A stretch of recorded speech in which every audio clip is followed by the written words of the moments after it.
आज मैं आप लोगों को 3 बातें बताने वाला हूं। सबसे पहले कि मॉक टेस्ट के पहले क्या करना है, दूसरा जब आप मॉक टेस्ट दे रहे हैं तब क्या करना है, और तीसरा जब आप मॉक टेस्ट दे देंगे तो आपको क्या करना है। अगर युद्ध लड़नी है तो दुश्मन की ताकत का पता पहले से होना चाहिए। उसी तरीके से अगर आपको अपनी परीक्षा की तैयारी करनी है तो आपको अपने लेवल का और पेपर के लेवल का पता होना पहले से बहुत जरूरी है। बहुत सारे बच्चों का ये होता है कि सर मॉक टेस्ट में नंबर नहीं बन रहे, सर मेरा सिलेक्शन रुक गया, 5 नंबर से रुक गया, 10 नंबर से रुक गया। तो वो गलती नहीं करनी है। आज की वीडियो को देखने के बाद आपका स्कोर 1.5 गुना हो जाने वाला, इतने बात की गारंटी मैं आपको देता हूं। ठीक है, छोटी छोटी बातों को लेकर, सिर्फ मैथ के लिए नहीं, आप हर सब्जेक्ट के मॉक टेस्ट को भी दे सकते हो और उससे अपने स्कोर को डबल कर सकते हो। अब बात करते हैं यहाँ पे दोस्त, ठीक है, चलिए बिल्कुल अब बात करते हैं कि क्या क्या करना पड़ेगा मॉक टेस्ट के लिए। तो देखो क्या होता है, अल्टीमेट जो गेम होता है ना, अगर आप लोग कहते हो कि सर पेपर निकालना है तो डिफरेंस होता है बहुत भाई। एक होता है पेपर निकालना और एक होता है पेपर में टॉप करना है। तो मैं बस आपसे अपने एक्सपीरियंस को शेयर करना चाहता हूं कि आपको क्या करना है। ठीक है, मॉक टेस्ट देना है, कब देना है, कैसे देना है, छोटी सी बात को समझो, फिर उसके बाद हम मॉक टेस्ट को अपने शुरू करेंगे। होता क्या है कि अगर हम प्रिपेयर कर रहे होते हैं, ठीक है, तो पूरी जिंदगी हमारी प्रिपरेशन में ही लग जाती है। एक एस्पिरेंट का सिलेबस कभी नहीं खत्म होता, इस बात को ध्यान रखना। मेरे इस डायलॉग को हमेशा से ध्यान रखना कि एक एस्पिरेंट का सिलेबस कभी भी खत्म नहीं होता है। ठीक है, समझ में आ गई बात। अब सिलेबस खत्म नहीं होगा, फिर भी हमें जो है स्कोर तो पूरा का पूरा चाहिए। तो कैसे करेंगे? तो सबसे पहले बात है कि आप जब अभी तैयारी कर रहे हो ना, तो अपने सिलेबस पर भी बेशक फोकस करो, कोई दिक्कत की बात नहीं। अभी सिलेबस पे फोकस करना है, चाहे मैथ हो, इंग्लिश हो, रीजनिंग हो, जीके हो, चारों सब्जेक्ट पे बराबर का फोकस होना चाहिए। ये नहीं, स्टूडेंट पूछते भी हैं कि सर क्या चारों सब्जेक्ट पढ़े दिन में? तो भाई मेरे भाई बिल्कुल चारों सब्जेक्ट पढ़ने हैं। अगर नहीं पढ़ोगे तो नंबर नहीं आएंगे। जितने नंबर का मैथ है उतने ही नंबर का इंग्लिश है, उतने ही नंबर का रीजनिंग है, उतने ही नंबर का जीएस है, यानी पढ़ने सब है। तो क्या ये 4 महीने पढ़कर निकाल देंगे? क्या यूट्यूब से क्लासेस लेके निकाल देंगे, एप्लीकेशन से क्लासेस लेके निकाल देंगे? नहीं।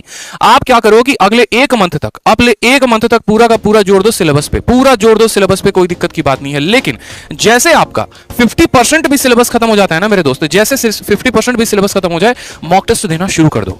अब बोलोगे सर मॉक टेस्ट में क्या सेक्शनल मॉक दे, फुल लेंथ मॉक दे, कैसे मॉक दे और क्यों मॉक दे? तो मैं आपको बताता हूं। आप जो है जब मॉक टेस्ट की शुरू करोगे 50% सिलेबस खत्म होने के बाद, तो आप ऐसा कर सकते हो कि आप सेक्शनल मॉक टेस्ट देना शुरू कर दो। जैसे टेक्स्ट बुक हो गया या अदर कंपनीज हो गई, उनके मॉक टेस्ट को आप ज्वाइन कर रहे हो, तो क्या होगा, जैसे टाइम एंड वर्क आपने पढ़ा तो टाइम एंड वर्क का क्विज दे दिया, पाइप सिस्टम पढ़ा पाइप एंड सिस्टम का दे दिया, नाउन पढ़ा नाउन का क्विज दे दिया। इससे क्या होगा कि हम अप टू डेटेड रहेंगे और ये नहीं होगा कि आज पढ़ रहे हैं और 10 दिन के बाद हम उसको भूल गए। ठीक है, तो ये फायदा होता है मॉक का। आप डर रहे हैं, देखो जैसे ग्रेडअप हो गया, अब ग्रेडअप है, ग्रेडअप के वेबसाइट पे जब आप जाओगे तो वहां पर छोटे छोटे क्विज के फॉर्म में बहुत कुछ मिलेंगे आपको, स्टैटिक जीके के बहुत कुछ मिलेगा आपको। तो वो याद रखवाते रहता है कि प्राइम मिनिस्टर ये हैं, प्रेसिडेंट ये हैं, 14वें प्राइम मिनिस्टर ये थे, 15वें ये थे, इस तरीके से करके इकोनॉमिक्स के जो प्लानिंग कमीशन हो गए उसके ऊपर क्वेश्चंस पूछे जाते हैं। तो वो सभी चीजें जो है वो मॉक टेस्ट से ही कंप्लीट होगा। और कभी भी ऐसा नहीं होता कि आप पहले सिलेबस को खत्म करो और फिर उसके बाद बैठ के मॉक दो, ऐसा कभी नहीं होता है। इसीलिए हमेशा शुरू से ही सेक्शनल मॉक को अपने आप के लिए प्रिपेयर रखो। उसी तरीके से वोकैबुलरी का क्विज देते रहा करो। अनिल सर इतनी बढ़िया क्लासेस लेते हैं, वोकैबुलरी का क्विज लगाना शुरू कर दिया आपने पहले से ही, ताकि क्या हो कि वोकैब याद रहे, रिटेन रहे। समझ में आ रहा है बात? तो इस बात को ध्यान रखो। उसके बाद क्या होगा कि जैसे आपका फरवरी आएगा, फरवरी के आने के बाद मेरे भाई एक मॉक जो है वो वीक में डेली शुरू कर देना, वंस इन अ वीक में एक मॉक तो देना ही देना है। इस बात को ध्यान रखो। स्कोर पे बिल्कुल फोकस मत करना कि कितने नंबर आ रहे हैं, 50 आ रहे हैं, 60 आ रहे हैं कि 100 आ रहे हैं। फोकस इस बात पे करना कि मॉक टेस्ट मैं कंप्लीट कर पा रहा हूं या नहीं कर पा रहा हूं। शुरू में आपके साथ प्रॉब्लम ये होगी कि आप कोई 3 सेक्शन अटेम्प्ट कर पाओगे, मैथ हो गया, इंग्लिश हो गया, रीजनिंग हो गया, जीके खत्म है, इस तरीके से करके। तो उसी स्पीड को बनाते चलना है ताकि हम पहले चारों के चारों सेक्शंस को अटेम्प्ट करें। अगर सबसे बड़ा कोई शिक्षक है तो वो आपका मॉक टेस्ट है। सबसे बड़ा अगर आपका कोई गाइडेंस वाला है कोई, तो आपका मॉक टेस्ट, इस बात को ध्यान रखो। तो डेली एक मॉक टेस्ट देना है। ठीक है, तो ये हो गया हमारा कि अभी मॉक टेस्ट के लिए अपने आप को प्रिपेयर कैसे करना है। अभी 1 महीने सिलेबस करना है, सिलेबस करने के बाद सेक्शनल मॉक देना शुरू करेंगे। सेक्शनल मॉक खत्म होने के बाद उसके बाद बात करते हैं, जब हम मॉक टेस्ट दे रहे होते हैं तो हमें किन किन बातों का ध्यान रखना है। मॉक टेस्ट के दौरान, मॉक टेस्ट के टाइम पर हमें किस बातों का ध्यान रखना है, तो वो मैं आपको अभी के वीडियो में बताऊंगा। कि देखो जैसे ये सवाल है, ये सवाल आपके पेपर में पूछा गया था, क्या नजरें आपकी ऑप्शन पे दौड़ी थी, क्या नजरें आपका ये ट्रिक पे दौड़ा था, क्या नजरें आपकी जो है इस तरीके से डिजिटल सम पे गया था। ये फंडामेंटल मॉक टेस्ट के टाइम पर लगाना है, लेकिन वो तब लगा पाओगे जब उसके लिए प्रैक्टिस पहले से करके रखोगे। डिजिटल सम का पता नहीं, यूनिट डिजिट का पता नहीं, तो कैसे जाके वहां पर लगा दोगे डिजिटल सम? बताओ। तो उसका पता होगा तब तो वहां पर लगाओगे ना, पता होगा डिविजिबिलिटी का रूल तब तो वहां पर लगाओगे। तो ये चीजें पहले से ही एक्सपेरिमेंट करके रखनी है। और तीसरा होगा, जब आप मॉक टेस्ट दे देंगे तो क्या करना है। तो जैसा कि मैंने आप लोगों से शुरू में बात किया था, बात ये किया था कि हमें मॉक के पहले क्या करना है, तो अपने सिलेबस को कंप्लीट। फिर हमें मॉक के दौरान क्या करना है, मॉक के दौरान आपने स्पीड देखी है, इसी स्पीड से आपको सवाल को हल करना है। कहीं पर आप फंस भी सकते हो, कहीं पर पक भी सकते हो, तो आपको उस बातों पर फोकस नहीं करना, अपनी रफ्तार को मेंटेन करना है। कभी भी मॉक के दौरान एक बात को हमेशा मेरे दोस्त कोशिश करना, क्वेश्चन नंबर 1 से लेकर 100 तक पहुंचना जरूरी होता है। इसके बीच में अगर 5 सवाल छूट भी जाए ना तो भी कोई फर्क नहीं पड़ता, कोई दिक्कत की बात नहीं है। लेकिन 1 से लेकर लेकर 100 तक जो पहुंच गया वो असली योद्धा है। गलती क्या होती है, दिक्कत क्या होती है, हम सवालों के साथ द्वंद्व करना शुरू कर देते हैं। नहीं समझ में आया तो उसके साथ लड़ना शुरू कर देंगे, ऐसे कैसे तुम नहीं बनोगे, जरा हम भी देखते हैं तुम में आंकड़ा कितना है। वो काम नहीं करना बैठ के पेपर में।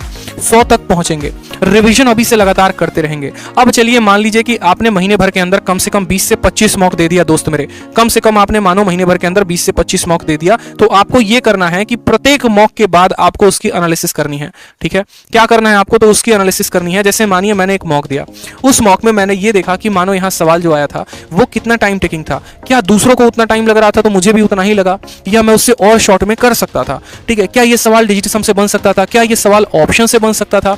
ठीक है, इसमें कौन से ऐसे फॉर्मूला का प्रयोग हुआ था जो मुझे नहीं आ रहा था, अगर मुझे नहीं आ रहा था तो मुझे वो सीखना है। यानी जो भी नई चीजें आपको मॉक के दौरान मिलेंगी ना, उसको आपको एक डायरी में नोट करना है, और जो चीजें रिपीटेड होंगी जिसमें नॉर्मल सिली मिस्टेक्स आपने कैलकुलेशन के किए हैं तो उसको छोड़ देना। इस तरीके से पूरा का पूरा मॉक में जो जो इंपॉर्टेंट बातें होंगी अपने डायरी में नोट करते जाना। पेपर के पहले इस डायरी को जबरदस्त रिवीजन मारना।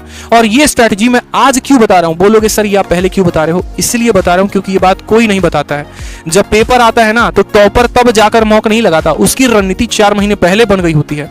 अगर मैं आपसे बात करूं, आप अभी जाके उन सीरियस कैंडिडेट को देखो, उन्होंने आज से ही पढ़ाई शुरू कर दी है, उनकी टेबल पे आज से ही किताबें आ गई हैं, उनके जो है मॉक टेस्ट हो गए, उनके नोट्स हो गए, अभी ही टेबल पे सज गए हैं और अभी से वो युद्ध की तैयारी कर रहे हैं। इसलिए वॉलपेपर भी युद्ध की तरह था कि ये जो एग्जाम है किसी जंग से कम नहीं है। यहां पर भी आपको किसी को हराकर आगे बढ़ना है, अपनी नौकरी पक्की करनी है, तो अपने आप को औरों से बेहतर साबित करना पड़ेगा कि आप ही बेस्ट क्यों हो, आप ही को नौकरी क्यों मिलेगी। तो आप में वो काबिलियत होनी चाहिए, आपका कैलकुलेशन स्ट्रांग होना चाहिए, आपको जीएस अच्छे से आना चाहिए, आपको रीजनिंग तगड़ा होना चाहिए, इंग्लिश में वोकैबुलरी याद होनी चाहिए, आपके मैथ का सवाल देखते चुटकियों में बना दो, मॉक पे जबरदस्त प्रैक्टिस होनी चाहिए, तो बनोगे भाई एक टॉपर। मिथ में मत रहना, लास्ट में 10 दिनों में जाके ये मत सर्च करना last 10 days strategy to crack CGL. ये महा बेवकूफ लोग करते हैं जिनको पढ़ाई लिखाई से कोई मतलब नहीं होता और जाके सर्च करेंगे 10 दिनों में सीजीएल कैसे क्लियर करें। हलवा समझ रखे हो, जो 1 साल पढ़ रहा है, 8-8 घंटे 10-10 घंटे पढ़ रहा है, उसका पेपर ना निकल के तुम्हारा निकल जाएगा।